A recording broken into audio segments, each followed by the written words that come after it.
वीर सावरकर हमारे उन महान क्रांतिकारियों में से है जिनको एक एक जन्म में दो दो आजन्म कारावास की सजा हुई है।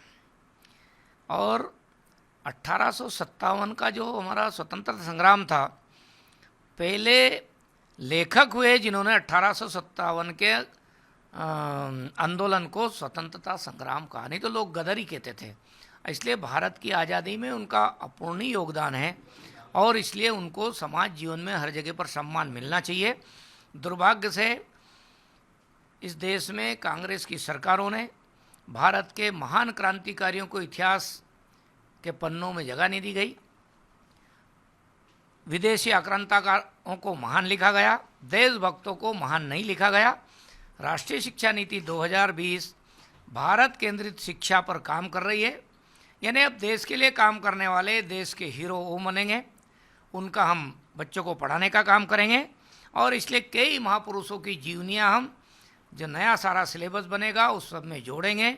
इसलिए माननीय मुख्यमंत्री जी ने गीता का संदेश का भी कहा है और इसलिए मुख्यमंत्री जी ने परशुराम जी का भी कहा है और इसलिए मुख्यमंत्री जी ने भगत सिंह, सुखदेव, राजगुरु का भी कहा है।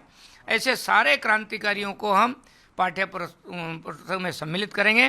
वीर सावरकर जी भी महान क्रांतिकारी थे और उनका जीवन भी कहीं न कहीं हमारे बच्चों तक पहुंचना चाहिए। इसलिए जो नया सारा सेटअप बन रहा है उस किताबों का, सिलेबस का, उस सब में हमको भी सम्मिलित करने वाले हैं। तो मध्य प्रदेश में बच्चा मध्य प्रदेश के इसमें क्या सावरकर जी को पढ़ाने के पाठ्यक्रम में शामिल करने? देखिए 2018 में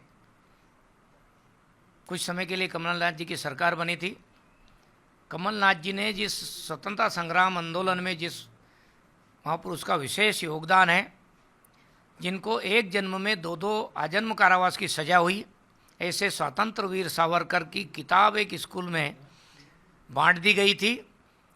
कमलनाथ जी ने उन प्राचार्य को निलंबित किया गया था, यानी कांग्रेस के लोग हमारे देश के क्रांतिकारियों को बच्चों तक पहुंचाना नहीं चाहते थे और उन्होंने अपनी सरकार में करके दिखाया। लेकिन भारतीय जनता पार्टी की सरकार की नीति है, हम ऐसे सभी क्रांतिकारियों को सम्मिलित करेंगे और वीर सावरकर जी को भी हम उनके चरित्र को भी पाठ्य पुस्तक में सम्मिलित करने वाले हैं।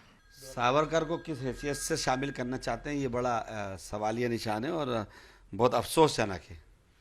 सावरकर की कहीं कोई भी पृष्ठभूमि में हमने जो आज तक पढ़ा, उनके खुद के पत्र पढ़े हैं जिस पे अनेक बार पत्र सोशल मीडिया पे आ चुके हैं जो अंग्रेज़ों से उन्होंने माफ़ी मांगी है। और ऐसे व्यक्ति का इतिहास में जोड़ना ये शर्मनाक है और फ्रीडम फाइटर्स की तोहीन है।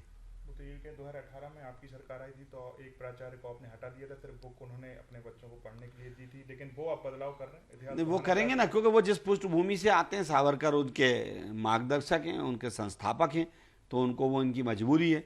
लेकिन हम देश के चाहने वाले लोग हैं, हम ऐसे गलत कामों को प्राथमिकता नहीं देंगे।